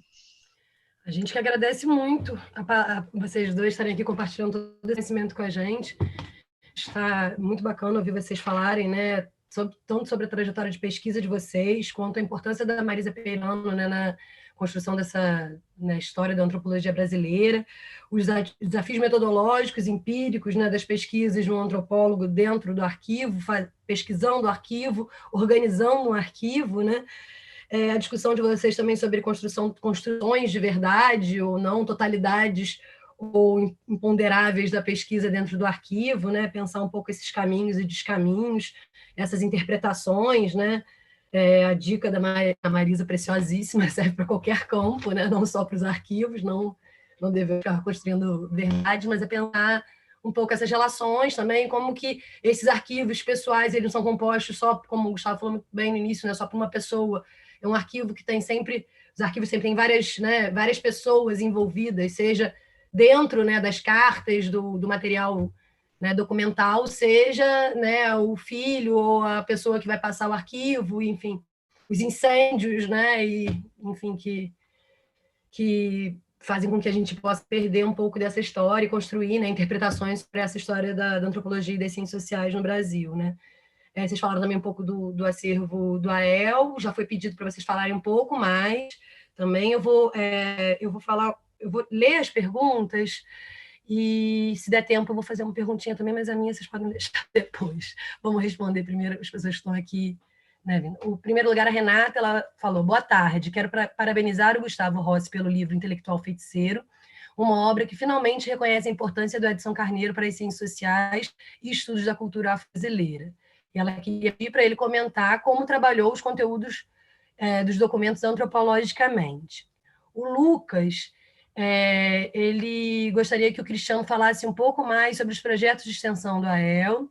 Ele falou que ele ia pela primeira vez, né, no evento Existimos, Arquivos e Memória LGBTI+, mas que foi suspenso por causa da pandemia, então você já apontou, né, o arquivo da Pagu e tudo, mas ele queria que você falasse um pouco, né, nessa discussão de gênero, sexualidade e no recorte específico de LGBTI+, além do arquivo do Peter Fry, qual o outro arquivo que seria interessante para ele poder pesquisar.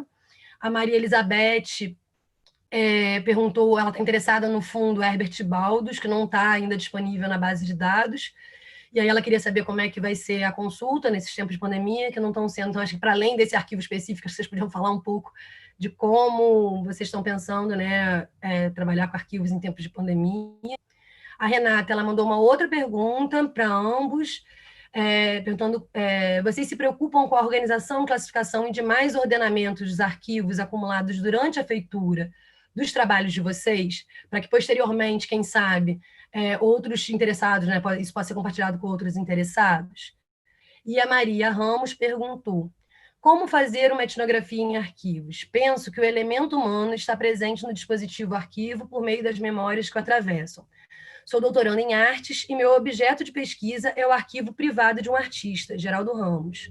Experiencio conceitos bachelardianos para tratar do arquivo, como tempos bricolados, recursivos, reincidentes, uso de estratégias de campos das artes para me debruçar sobre o arquivo.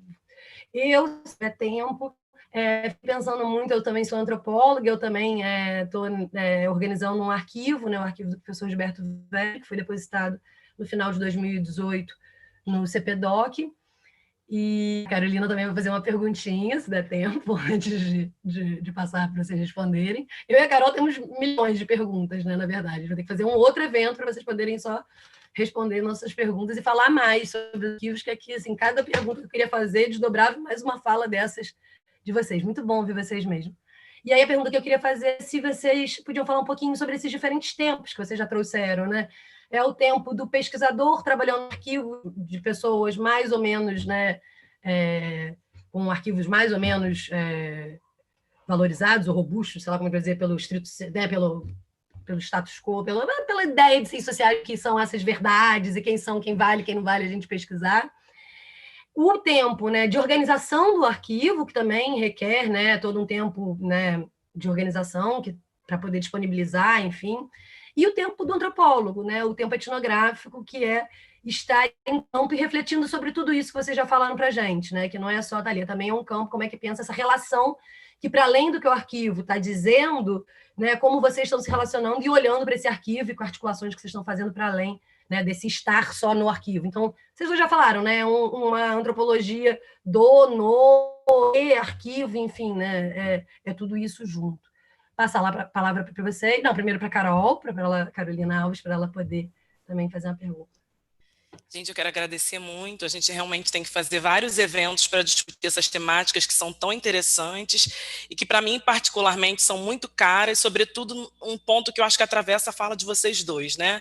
Que é a questão desses arquivos lacunares, desses arquivos fraturados, dessas ausências e, sobretudo, como as instituições de guarda lidam com essas determinadas memórias, né? E aí é fundamental pensar a questão de racial, a questão de classe, a questão de gênero, e como a presença desses personagens, dessas trajetórias, tem sido negadas nas instituições de guarda e memória. E aí eu acho que a fala de vocês toca nesse ponto bem interessante, queria que vocês comentassem isso, falando de um debate que é muito caro na área das ciências sociais hoje, mas também na área dos arquivos, que é pensar essa descolonização dos acervos, né? Pensar essas outras memórias, essas outras trajetórias e como é que elas compõem esse universo que deve ser cada vez mais plural de observar esses documentos e mesmo da constituição desses documentos dentro das instituições de memória. Espero que dê tempo de vocês responderem tudo. Obrigada.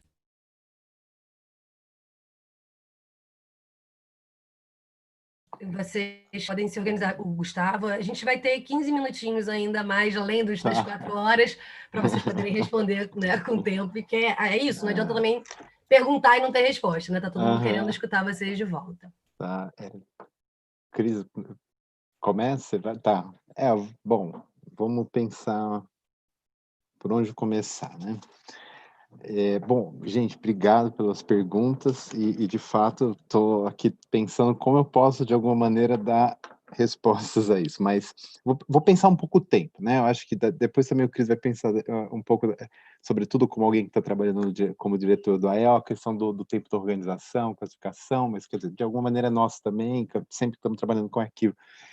Mas eu acho que sempre trabalhando com arquivo, sempre essa questão dos tempos, ela é fundamental, quer dizer, porque primeiro que eu acho que, e já pegando o gancho, né, quando fala assim, o que é uma etnografia dos arquivos, tal, e também, né, não vamos também, eu acho que é importante a gente não essencializar como também se a reflexão da etnografia dos arquivos tivesse também inaugurado a reflexão sobre os arquivos, as fontes, porque, enfim, a história social está aí. Mas o que eu acho que muito dessa reflexão também está contribuindo é pensar esses tempos, né? O quanto, quer dizer, me lembro, eu acho que para muitos pesquisadores, artigos como o da Olivia Gomes da Cunha, né, sobre o tempo imperfeito, o acervo da Ruth Lantz, quer dizer, essa coisa de que a gente não vai para o arquivo para buscar história, mas descontestar, disputar, né, buscar camadas narrativas, né, eu acho que isso já diz muito também sobre esses muitos tempos, né, os tempos de constituição, de um acervo, acho que como o Cristian me falando um pouco o caso da Marisa, a Constituição e depois a organização de quando isso sai do âmbito privado para se transformar em algo público, quer dizer, às vezes mais ou menos os próprios proprietários ou construtores desses acervos vão decidir o que vai ser tirado, o que vai ser deixado, que vai constituindo justamente esses aspectos inevitavelmente lacunares, né, da memória e dos arquivos. E também sobre o tempo, que eu acho que tem muito eu não sei, né, eu sempre depois que fui ler Strater, eu sempre pensei muito nessa coisa dos momentos etnográficos, que tudo bem agora, um pouco com a coisa digital, que a gente está cada vez mais tendo acesso aos documentos digitalmente, mas eu ainda fiz boa parte das pesquisas sem a coisa do acesso digital, quer dizer, eu lembro que era literalmente uma maçaroca na cabeça, que a gente ia para o arquivo, ficava copiando tudo doidamente, que nem um louco, porque também não podia ficar tanto tempo quanto a gente gostaria que ficasse, quase que também não fazendo aquilo, mas não pensando propriamente naquilo que você está pegando, porque você também tem uma urgência do tempo dessa coleta, quer dizer, enfim, a gente não pode ficar um ano lá, o tempo que a gente quer, que depois foi mudando também um pouco, mas também que tão enlouquecedor tanto que daí a gente começou a ir com maquininha digital, né? E aí é mais uma loucura, porque a gente vai tirando foto de tudo que aparece, que é interessante e tal, e a hora que você chega com tudo aquilo, é uma loucura, né? Daí você também começa a falar, bom, como eu vou organizar isso, né? Como eu vou tentar manter uma certa disposição que é sintomática do arquivo da onde eu coletei, mas também que consiga servir aos meus propósitos, né? Que é daí a minha classificação do que eu estou precisando de usar aqueles arquivos. E também acho que tem uma questão mesmo da experiência do tempo nos arquivos, quer dizer, me recordo que quando eu fiquei um tempão lá, meses, fazendo pesquisa, né, em Salvador, que eu me enfiei no Arquivo Público do Estado, porque a princípio eu queria focar muito a relação entre os documentos da polícia política nos candomblés, para tentar pegar um pouco essa associação entre candomblés e comunistas, né? O Edson se escondeu muito da polícia política em candomblés e tudo mais. Eu queria um pouco pegar. E eu lembro que eu fiquei 2 semanas que cada papelote de documentos que vinham tinha documentos que começavam no século XVIII, iam até os anos 50, às vezes 1950, 40, e você lidando com aquelas pilhas de temporalidades e tempos, que depois de 2 semanas eu acabei desistindo.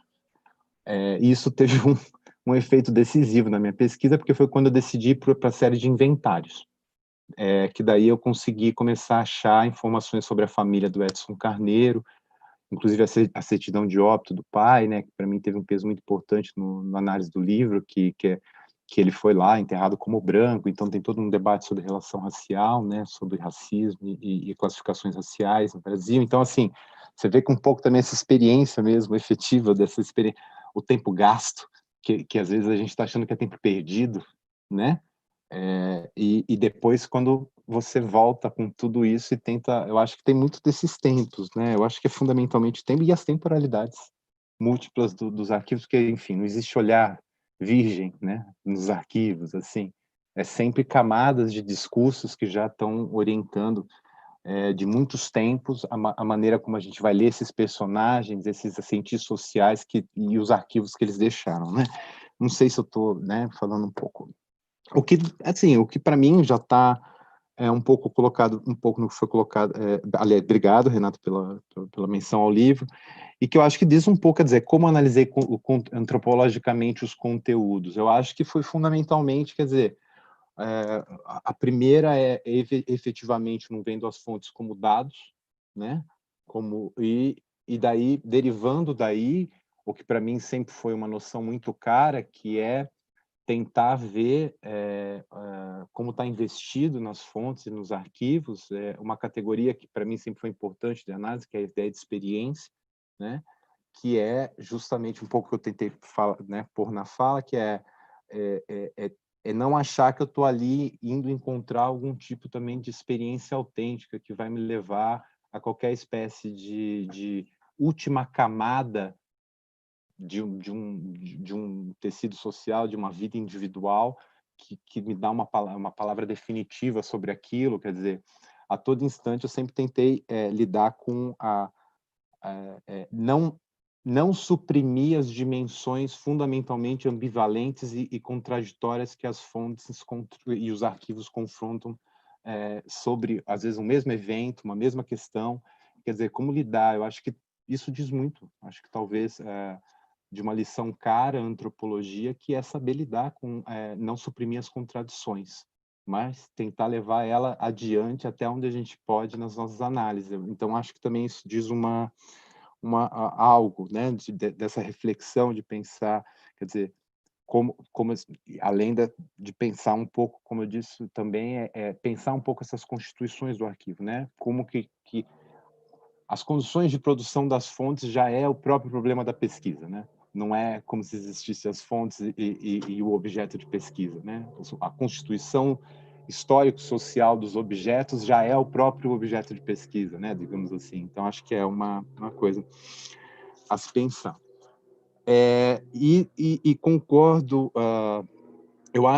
a Carolina colocou uma questão que é algo que sempre estou tentando cada vez mais também pensar um pouco, que e às vezes conversando com um colega aqui do departamento de sociologia, né, o Mário, que tem trabalhado, né, tem trabalho já sobre literatura negra no Brasil, e o Medeiros, e tem trabalhando com associações negras, né, tem se defrontado muito com essa questão, que é a questão do encontro e as condições de preservação e as possibilidades de acesso de muitas das associações negras esparramadas no interior do estado de São Paulo, né, que foram, às vezes, muito pouco preservadas, ou que se encontra com lacunas muito significativas porque não foram alvo de cuidados e incentivos de cuidado, na verdade, porque muitas das pessoas que guardaram isso, na verdade, investiu, parece que, às vezes, cuidado, mas a questão é condições de preservação.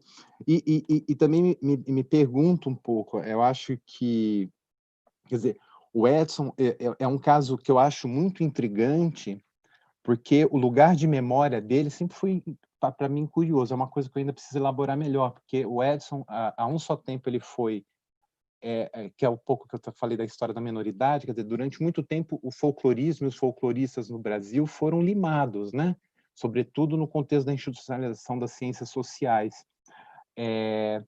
Como autores menores, de temas menores, até, enfim, nos anos 80, enfim, uma série de temas folcloristas começaram a ser retomados pela antropologia, o Carnaval, a Maria Laura de Viveiros e tudo mais, entre outros, né, pessoas. Mas de um outro lado, o Edson também me coloca um dilema curioso, porque eu lembro, o Edson, por exemplo, ele foi além de um pioneiro, a meu ver, de trabalho de campo, né, em candomblés do Brasil, ele foi uma pessoa absolutamente engajada com a questão da liberdade religiosa, né, dos cultos da religião afro-brasileira. Mas é curioso, porque também, quando eu ia vendo muitas das lacunas de certas narrativas da historiografia das ciências sociais, no âmbito das próprias memórias do movimento negro, o Edson ele tem um lugar um tanto complicado. Ele não aparece tanto. Eu sempre tentei um pouco localizar ele, embora são narrativas e histórias que estão sendo recontadas a todo instante. Eu acho que ele está começando também a ser recolocado em novos lugares, né? Porque é isso, os lugares do passado não são estáticos. Mais uma coisa que eu acho que é parte da etnografia do arquivo, né? E também acho que é isso, um pouco traz, eu acho que traz muito dessas marcas dessas fraturas, que também às vezes são as fraturas da experiência social, né? O silêncio, nesse sentido, que sempre me chamou a atenção nas fontes ou nos textos do Edson Carneiro e nas poucas coisas um pouco mais autobiográficas também, a menção sobre experiências de racismo, também me parece muito sintomático, né? Ou a maneira também, muitas vezes o silêncio, quer dizer, eu sempre é uma coisa que eu também ainda preciso elaborar melhor e estou tentando, quer dizer, o Edson nunca fala, nunca usa um sujeito plural, né, nós, nos textos dele, né? São questões, enfim, e que eu acho que diz muito como essas experiências da violência social também elas vazam, né, e ficam objetivadas nas fontes e nos arquivos, né, sobre o qual a gente tem que pensar, que diz respeito tanto quanto aquilo que é dito, né, mas também com aquilo que silencia, mas que é o que eu disse, silêncio não significa vazio, né? A gente tem que pensar o porquê desses silêncios. Acho muito importante. Não sei se vai, enfim, tentei dar uma... Foi ótimo, foi maravilhoso. Agora passar para Cristiano. Obrigado, Silvia. Eu vou tentar ser breve, né? Eu acho que a gente está chegando no nosso limite de tempo, mas só para também não deixar as perguntas, eu agradeço muito as perguntas e comentários. Não vai dar para elaborar muito sobre elas, porque eu acho que, inclusive, precisaria, de fato, de um outro evento, mas só para pontuar algumas coisinhas que eu fui anotando aqui. Bom, o Lucas está perguntando, né, sobre mais informações do AEL, enfim, acho que isso também parece ser, em especial sobre acervos LGBT, né, e o AEL tem, na verdade, sim, eu não vou listar todos os fundos de movimentos sociais, mas uma parte considerável do acervo do AEL é de movimentos sociais, né, ele mencionou o evento que a gente iria fazer em março, né, o Resistimos, ia ser na semana seguinte em que as atividades do Unicamp foram suspensas. A gente perdeu o pouco recurso que a gente tem, a gente perdeu grande parte, porque as passagens já tinham sido compradas e não conseguimos reembolso de parte desse investimento que a gente fez. Mas a gente vai fazer esse evento ainda no formato online ainda, né, só para dizer para ele ficar atento a isso. Bom, a gente tem vários acervos, movimentos sociais, né, LGBT, vou falar só alguns, tem o Coletivo Feminista de Campinas, o Grupo Gay da Bahia, Grupo Somos, Outra Coisa, o Triângulo Rosa, Turma OK, tem toda a documentação do João Mascarenhas, que é importantíssimo, do Luiz Motti, né, que, enfim, é super importante, enfim, entre outros, né? Se você for no site do IFISH, né, da Unicamp, do Instituto de Filosofia e Ciências Humanas da Unicamp, lá tem uma aba para o site do AEL, que está muito defasado, ele estava justamente em processo de, enfim, de melhora, digamos assim, da interface dele, mas lá já tem pelo menos uma descrição dos acervos e fundos e coleções que tem no AEL.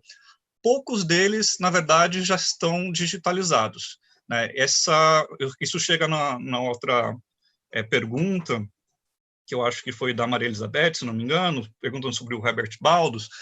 Então, esses acervos, a gente está num momento de transição, né? O Gustavo falou que a gente ainda pegou um momento de pesquisa em arquivo que a gente ia lá com papel e caneta, né? Ou papel e lápis, não é nem caneta, papel e lápis. E depois, digamos, assim, a gente começou a poder levar máquina fotográfica, digitalizar esse material. Os acervos, os arquivos, tal como eu estou começando a perceber, eu acho que deve ser o caso também no CPDOC, estão começando a fazer essa transição para um outro momento, não analógico, mas digital de pesquisa. O AEL está começando a fazer essa migração do acervo, digamos, físico para o acervo digital. O do Herbert Baldos, em específico, não foi digitalizado, mas é um dos acervos, né, porque está nesse conjunto do guarda-chuva da história da antropologia, que a gente conseguiu algum recurso para poder trabalhar. Então, ele vai ser digitalizado, tem um tempo grande, a gente falando de tempo, tem um tempo grande em relação a isso, porque o quadro de funcionários do AEL está diminuindo cada vez mais, não é só os recursos que estão diminuindo, os funcionários também, enfim, estão se aposentando, muitos com medo da reforma trabalhista, da Previdência. Então, assim, o que já era um tempo grande de digitalização desse acervo está se estendendo, mas isso vai ser feito em algum momento, porque acho que, de fato, a gente tem que se adequar um pouco a essa nova realidade de pesquisa. Não sei se foi o Lucas mesmo que perguntou, mas sobre o acervo do Peter Fry. Bom, o Peter, ele doou a biblioteca dele para o AEL, a questão de uns 3 anos atrás, que, para quem conhece a trajetória do Peter, sabe que, enfim, né, ele tem uma grande reflexão justamente em, digamos, estudo de gênero e sexualidade, por um lado, e de raça e de África, por outro, né, e essa biblioteca é muito interessante nesse sentido. E o Peter foi, né, antes de ser professor do IFIX, aí no Rio de Janeiro, ele foi professor da Unicamp. Ele foi, inclusive, um dos fundadores do Departamento de Antropologia da Unicamp. Então, a documentação do Peter, do tempo na Unicamp, também está no AEL, né? Só para quem estiver interessado no Peter em específico, né? Bom, sobre a etnografia de arquivos que a Maria perguntou, e a Carolina, de certa maneira, também retomou, falando dos arquivos fraturados, da descolonização do acervo. Acho que o Gustavo já meio que apontou um pouco algumas coisas a respeito do que eu penso sobre isso, mas só para também falar uma coisinha, assim, tem um antropólogo / historiador, né, enfim, um antropólogo historiador haitiano, que eu gosto muito, tenho lido muito, ele já falecido, mas eu gosto muito do trabalho dele, que eu não sei se muita gente conhece, que é o Michel Houphouët-Trouillot, e ele tem uma análise espetacular que ele está falando. Enfim, o debate é historiográfico, mas eu acho que vale para o que a gente entende por etnografia de arquivo, né, porque, tudo bem, né, ele reconhece a importância desse debate sobre, digamos, o arquivo, né, assim como o museu, em certa medida também, é uma espécie de tecnologia de poder, não só uma tecnologia, mas como monumento, digamos, do poder colonial, uma perspectiva bastante Foucaultiana e tudo mais, mas ele acha que isso não basta para fazer justamente uma crítica, digamos, ele não usa o termo descolonização e nem decolonização, mas ele, em parte, está falando sobre isso, né, porque ele está falando disso há muito tempo atrás, enquanto essas expressões ainda não tinham sido cunhadas ainda. Mas ele está falando de etnografia de arquivos, ele está fazendo uma crítica sobre o acesso a essas informações que estão, por exemplo, em arquivos, inclusive sobre o processo de transformação, digamos, da documentação em fonte e em arquivo, né? E uma coisa que eu acho muito interessante no trabalho do Trouillot, que, assim, para ele, não é só encontrar coisas não ditas ou coisas silenciadas da história. Isso é fundamental. Mas não é só isso, né? Para o Trouillot é necessário refletir sobre a própria pergunta que a gente faz sobre o arquivo, né? Digamos, então, não é só descortinar o que está, digamos, invisibilizado, ainda que isso seja importante, mas pensar no que a organização do próprio arquivo, nosso pensamento e as perguntas que a gente faz para o arquivo estão dizendo, na verdade, o que organiza a memória social, basicamente. Então, só para tentar pontuar algumas coisas do que foi perguntado, não sei se também estou esquecendo de alguma coisa, mas, enfim, só para tentar... Ótimo, e a gente já estourou, né, o nosso tempo, então a gente tem que encerrar mesmo. Agradecer muito a vocês, vamos pensar outro evento aí, que acho que a gente tem muito para conversar ainda. Agradecer a todas e todos presentes, também os mais presentes, em nome da equipe, né, de documentação do CPDOC, né, meu e da Carolina também, mas em nome da equipe toda. Esse evento ele vai ficar registrado depois no YouTube institucional da FGV, então quem não viu, quem quiser ver de novo, então vai estar com livre acesso. Aos alunos, pedir para mandar por e-mail, a gente está com a lista de e-mail, né, com o nome de vocês que estão presentes, quem quiser certificado, entrar em contato com a gente, que a gente envia o certificado por e-mail para vocês. Tá bom? Agradecer a todas e todos de novo. Muito obrigado, Gustavo. Muito obrigado, Cristiano. Obrigado a você. Não sei se Carol também quer falar uma palavrinha no final. Não, só agradecer mesmo, agradecer o convite de novo, Carolina, e dizer, enfim, agradecer as perguntas, que eu acho que foi excelente, e todo o evento foi, eu acho, muito bom. Obrigado mesmo. Não, também quero agradecer a todos a participação de vocês dois, que debate gostoso que a gente fez aqui nessa tarde, com uma audiência grande, né? E também convidá-los para os desdobramentos desse evento nas próximas segundas-feiras de junho. A gente espera que vocês possam estar conosco também para a gente dar sequência a esse debate sobre acervos e ciências sociais. Muito obrigada. Obrigado. Olha, obrigada. Estão perguntando para qual e-mail? Eu vou disponibilizar... Fala, Carol.